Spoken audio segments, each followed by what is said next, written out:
तो दोस्तों, Ranchi university PhD admission 2024-25 में हम लोगों ने एक वीडियो ऑलरेडी अपलोड कर चुका है, जिसमें हमने आपको शॉर्ट में इन्फॉर्मेशन दिया है। और इस वीडियो में हम आपको डिटेल में इन्फॉर्मेशन देंगे कि कौन अप्लाई कर पाएंगे, क्या एलिजिबिलिटी क्राइटेरिया है, ठीक है, एग्ज़ाम का पैटर्न क्या रहेगा। और सबसे पहले मैं बता देता हूँ, पूरा का पूरा आपको नोटिफिकेशन इस वीडियो के माध्यम से शेयर करूँगा। मेरिट लिस्ट कैसे बनेगा, रिजर्वेशन पॉलिसी क्या है, ठीक है, और इंस्ट्रक्शन, साथ में आपका पीएचडी एंट्रेंस टेस्ट का merit list, exam conduct, document, सारा कुछ रिपोर्टिंग टाइम से लेकर के पूरा फाइनल आंसर की तक का मैं इस वीडियो में डिस्कस करने वाला हूँ, ठीक है। तो चलिए शुरू करते हैं। सबसे पहले प्रीवियस वीडियो को 1 मिनट में रिवाइज कर देता हूँ। रांची यूनिवर्सिटी ने 479 सीट्स पे पीएचडी में एडमिशन के लिए अपना नोटिफिकेशन जारी किया है, जिसमें रांची यूनिवर्सिटी एग्ज़ाम लेकर के इसमें पीएचडी कैंडिडेट को एनरोल करेगी। और यहाँ पे फॉर्म को अप्लाई करने का लास्ट डेट 4 जनवरी 2025 है, ठीक है, 4 जनवरी 2025। और फॉर्म का आवेदन 9 दिसंबर से देना शुरू होगा, ठीक है। 9 दिसंबर 2024 से 4 जनवरी 2025 तक ये आप फॉर्म को अप्लाई करिएगा, ठीक है।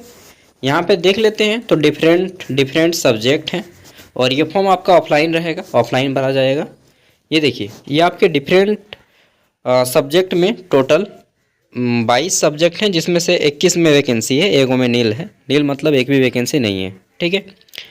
तो इन सभी में सीट्स हैं: anthropology 17, Bengali 18, botany 44, chemistry 9, commerce 28, economics 33, English 28, geography 13, geology 5, Hindi 52, history 37, home science 14, और उसके बाद मैथमेटिक्स में 9 है, फिलॉसफी में 15 है, फिजिक्स में 16 है, पॉलिटिकल साइंस और पब्लिक एडमिनिस्ट्रेशन ऐड करके 24 है, साइकोलॉजी में 51 है, संस्कृत में 32 है, सोशियोलॉजी में 16 है, और टीआरएल यानी कि ट्राइब एंड रीजनल लैंग्वेज, जिसमें आपका खोरठा, कुरमाली, संथाली, पंचपरगनिया, मुंडारी हो, जितना भी आता है 9 गो ट्राइबल लैंग्वेज है, उनमें एक भी सीट नहीं है, ठीक है।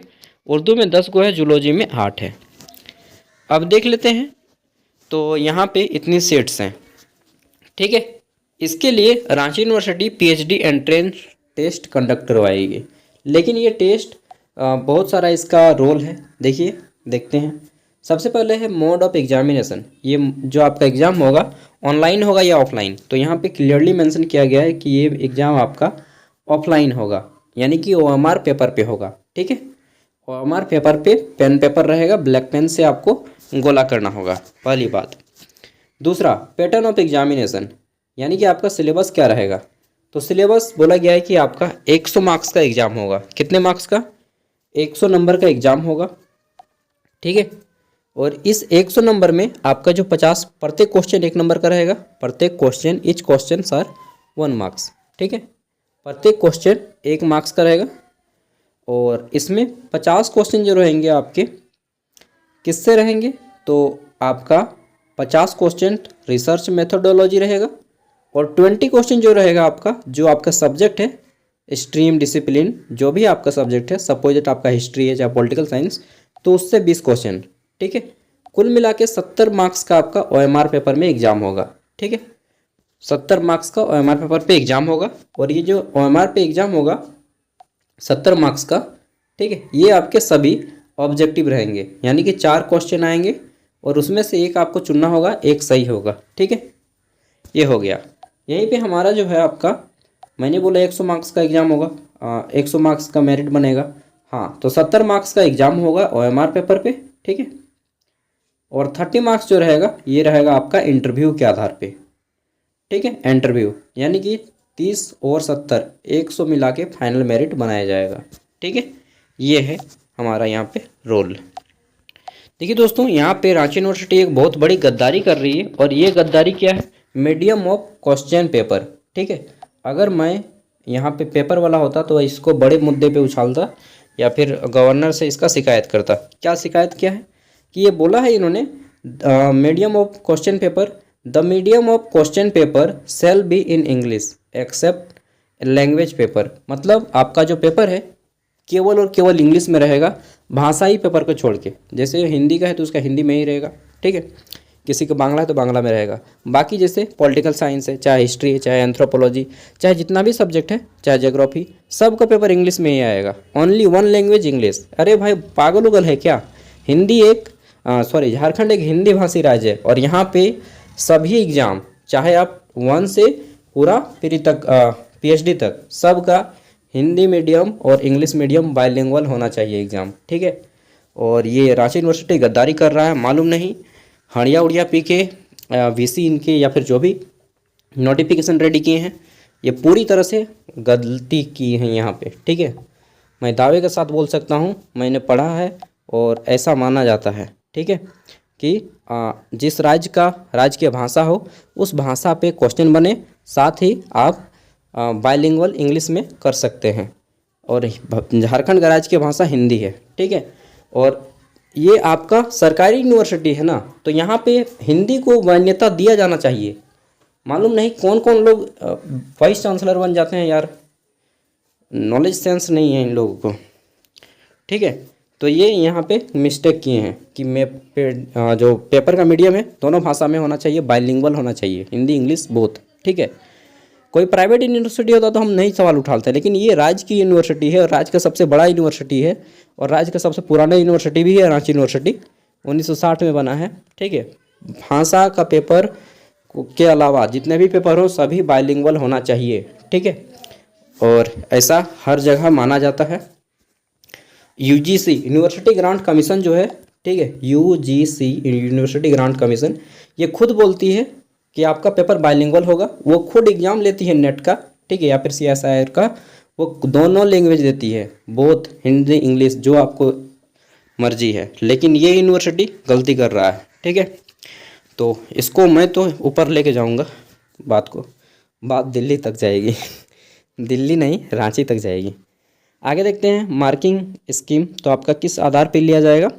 तो यहाँ पे बोल दिया गया है क्लियरली कि प्रत्येक सही उत्तर के लिए 1 मार्क्स दिया जाएगा और गलत उत्तर के लिए 0.5 मार्क्स काट लिया जाएगा। यानी कि 50% आपका नेगेटिव मार्किंग रहेगा।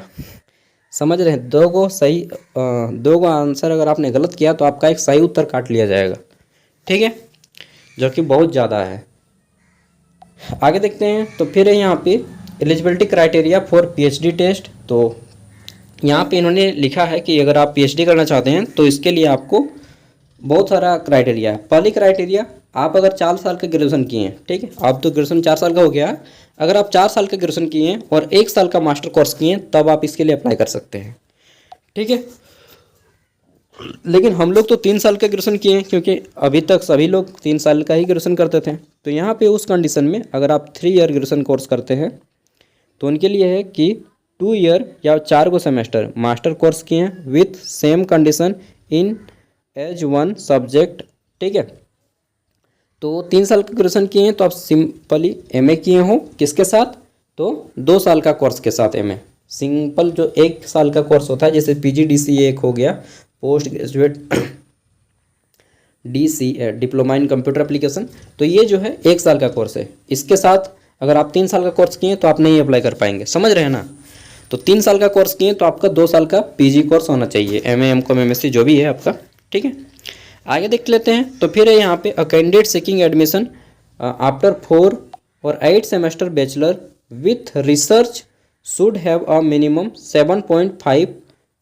बोला गया है कि जो 4 साल का ग्रेजुएशन है उसमें आपका 7.5 CGPA होना चाहिए आउट ऑफ 10 CGPA में, ठीक है, तभी आप अप्लाई कर पाएंगे। और 3 साल का ग्रेजुएशन किए हैं तो सिंपली आदमी 3 साल का ग्रेजुएशन करता है प्लस 2 साल का PG करता है, ठीक है, तो वो एलिजिबल हैं। लेकिन यहाँ पे इसके अलावा भी बहुत कम लोग MPhil करते हैं। MPhil मतलब मास्टर ऑफ फिलोसफी, ठीक है। अगर आप MPhil किए हैं तो 55% चाहिए जनरल के लिए और OBC के लिए, ठीक है।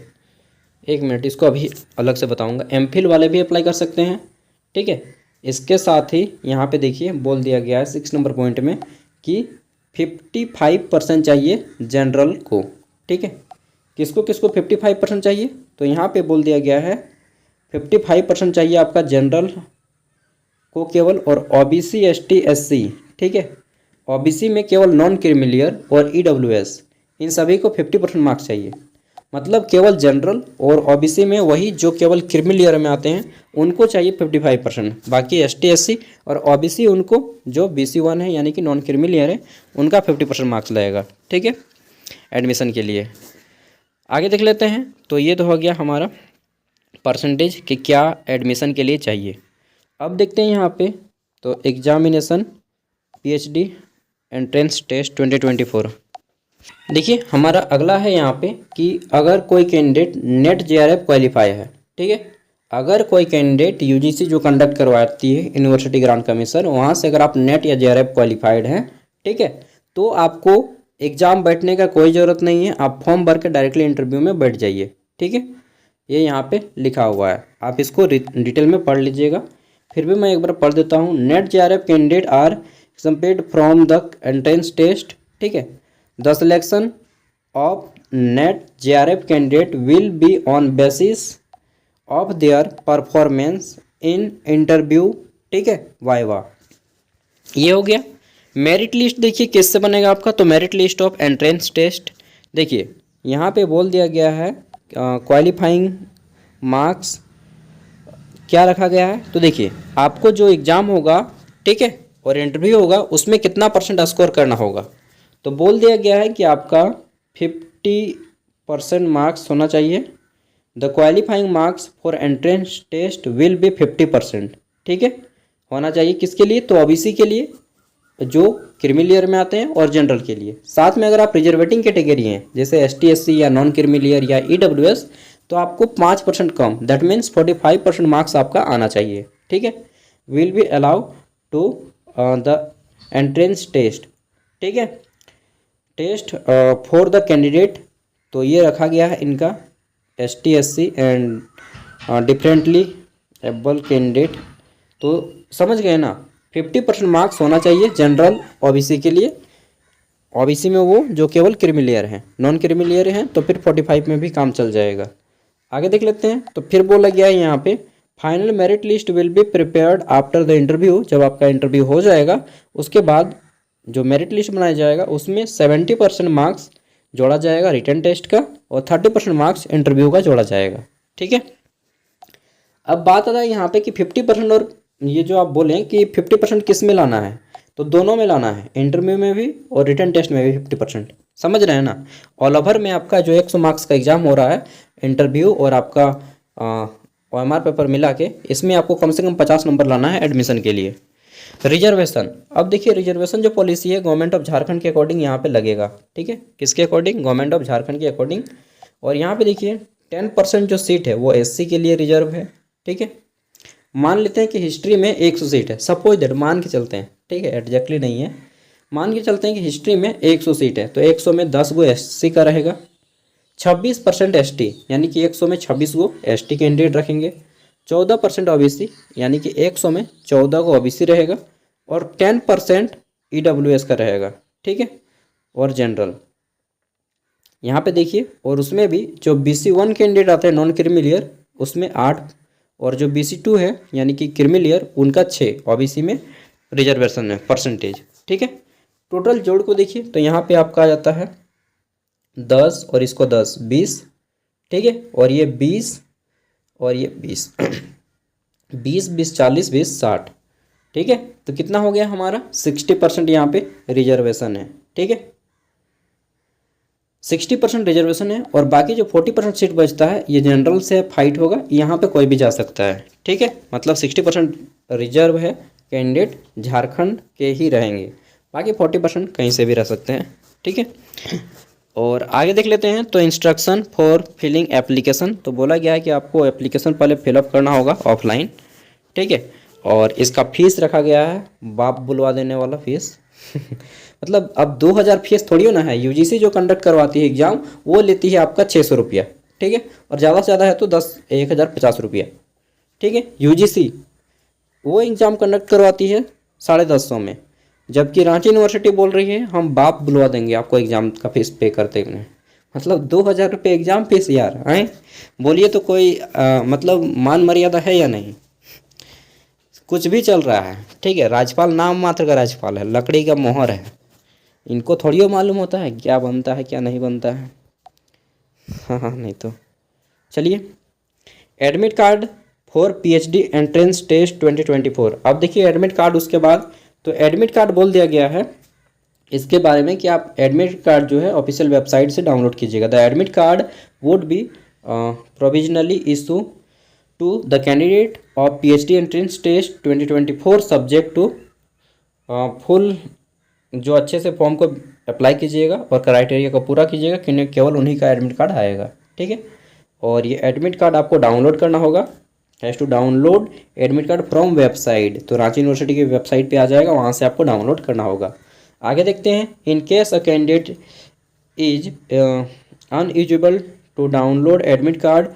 ठीक है, तो यहाँ पे बोल दिया गया है सी में approach examination section of Ranchi university 11 AM to 4 PM और मेल। ठीक है, अगर किसी का दिक्कत होता है तो उस टाइम की बात है, हालांकि सबका एडमिट कार्ड डाउनलोड हो जाता है, ये बात है। ठीक है, तो एडमिट कार्ड आ जाएगा आपका, ऑनलाइन एडमिट कार्ड आएगा, ऑफलाइन एडमिट कार्ड नहीं आएगा।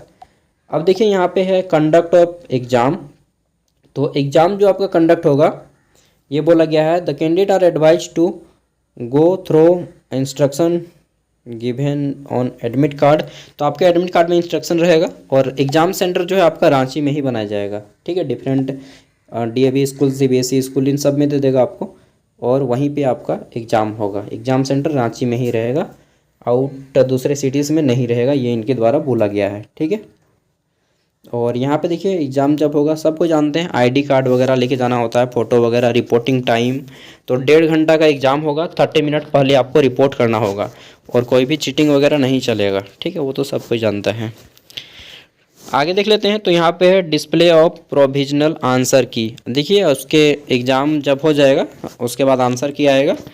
ठीक है, लगभग 15 दिनों के अंदर आ जाता है आंसर की, और आंसर की आएगा अगर आपको लगता है कि कोई क्वेश्चन वहाँ पे ऑब्जेक्शन आप डालिएगा। ठीक है, कि सही उत्तर है मेरा लेकिन उन्होंने गलत कर दिया है, उस कंडीशन में आपको 200 रुपया देना पड़ेगा। ठीक है, the candidate will be required to pay amount of 200 कब through demand draft in favour register Ranchi university Ranchi per answer key challenge. ठीक है, as processing fee which is non refundable, जो आपको दोबारा नहीं मिलेगा। ठीक है, तो बहुत कड़ा रूल बनाया गया है रांची यूनिवर्सिटी की ओर से, और लास्ट में फिर आपका मेरिट बनेगा। तो यहाँ पे है वैलिडिटी ऑफ द रिजल्ट, तो कब तक वैलिडिटी रहेगा? The validity of the result of the previous PhD entrance test of Ranchi university shall cease to be. एक मिनट यार रुको भाई, कुछ काम है। चलिए, तो कहाँ पे थे हम लोग? ये बोला वैलिडिटी ऑफ रिजल्ट, तो बोल दिया गया है कि the validity of the result the previous PhD entrance test. देखिए यहाँ पे बोल दिया गया है कि आपका जो रिजल्ट है, मान लीजिए आपने 2025 में एग्ज़ाम दिया। ठीक है, और इसका वैलिड कब तक रहेगा? तो तब तक वैलिड रहेगा जब तक कि यह नेक्स्ट टाइम रांची यूनिवर्सिटी जब भी एग्ज़ाम कंडक्ट करवाएगी PhD का, और रिजल्ट जब आ जाएगा तब ये आपका, इसका फिर कोई वैल्यू नहीं रहेगा। ठीक है, अभी कल। तो ये इनका रूल रेगुलेशन है जो कि बहुत कड़ा रूल है, और सच पूछिएगा तो ख़राब भी है। स्पेशली 2-3 चीज़ मुझे अच्छा नहीं लगा है, वो मैं बता देता हूँ। ठीक है, जो कि जनरली एग्ज़ाम में नहीं रखा जाता है। पहला चीज़, इनका फ़ीस बहुत ज़्यादा है। ठीक है, कोई प्राइवेट यूनिवर्सिटी की तरह ये फ़ीस डिमांड कर रहे हैं 2000। हाँ, डिंगाई के रखल है 2000 तो 2000 फीस बहुत ज़्यादा है। ठीक है, आगे देख लेते हैं।